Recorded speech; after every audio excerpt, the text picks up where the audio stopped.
Assalamualaikum warahmatullahi wabarakatuh. Alhamdulillah, alhamdulillahilladzi arsala rasulahu bil huda wa dinil haqq liyudhhirahu 'alad dini kullihi walau karihal musyrikun walau karihal kafirun. Asyhadu an la ilaha illallah wa asyhadu anna Muhammadan 'abduhu wa rasuluh alladzi la nabiyya ba'da amma ba'd. Pertama dan yang paling utama, marilah senantiasa kita mengucapkan puji syukur kita kehadirat Allah Subhanahu wa taala, yang mana Allah masih memberikan kita beribu-ribu nikmat, di antaranya nikmat hidup, nikmat sehat, dan nikmat kelapangan waktu, sehingga kita masih dapat menghadiri acara tausiah ini. Salawat dan salam tak lupa pula kita hadiahkan kepada baginda Rasulullah sallallahu alaihi wasallam, yang mana baginda Rasulullah sallallahu alaihi wasallam telah bersusah payah membawa kita dari zaman kegelapan menuju zaman yang terang benderang seperti yang kita rasakan saat sekarang ini. Maka pantaslah lidah kita mengucapkan Allahumma salli ala sayyidina Muhammad wa ala ali sayyidina Muhammad. Ma'asyiral muslimin rahimakumullah. Adapun judul tausiah kita pada kesempatan kali ini yaitu mengingat kematian. Ma'asyiral muslimin rahimakumullah. Seperti yang kita ketahui bahwasanya Allah Subhanahu wa taala berfirman dalam Al-Qur'an, A'udzu billahi minasyaitonir rajim. Bismillahirrahmanirrahim. Kullu nafsin dha'iqatul maut. Bahwasanya setiap yang bernyawa pasti akan yang merasakan yang namanya kematian. Dan itulah adalah sesuatu yang tak mungkin dihindari dan bisa datang kapan saja bagi setiap orang. Kematian adalah hal yang menakutkan, namun umat muslim justru diperintahkan oleh Allah untuk tidak takut dan mempersiapkan diri dengan amal-amal yang baik. Allah Subhanahu wa taala juga berfirman dalam Quran surah Al-Mulk ayat 2 yang berbunyi, Alladzi khalaqal mauta wal hayata liyabluwakum ayyukum ahsanu amala wa huwal azizul ghafur. Allah lah yang menjadikan mati dan hidup supaya dia menguji kamu, siapakah di antara kamu yang lebih baik amalnya, dan dia maha perkasa lagi maha pengampun. Ma'asyiral muslimin rahimakumullah. Mengapa setiap umat Islam perlu memahami arti kematian? Hal itu bisa didapat dengan mempelajari lewat mendengarkan ceramah singkat tentang kematian.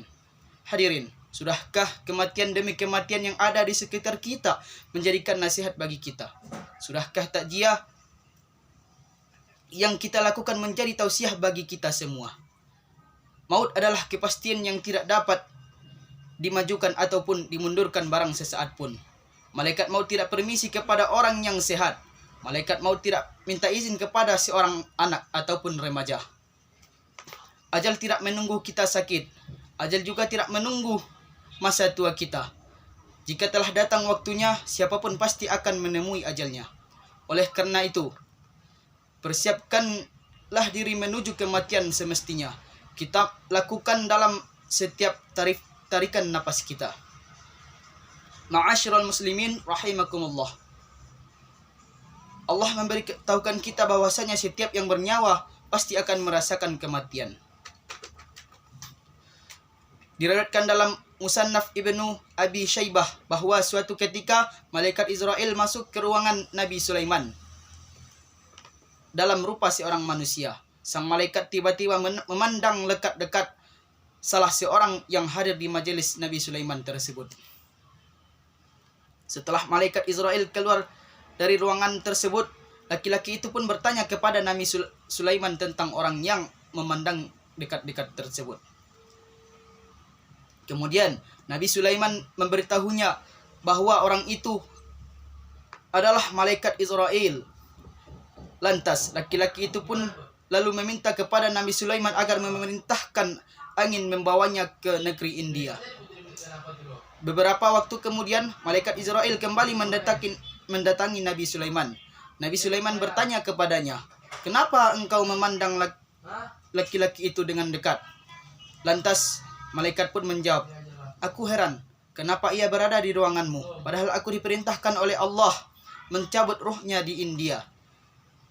Ma'asyiral muslimin rahimakumullah.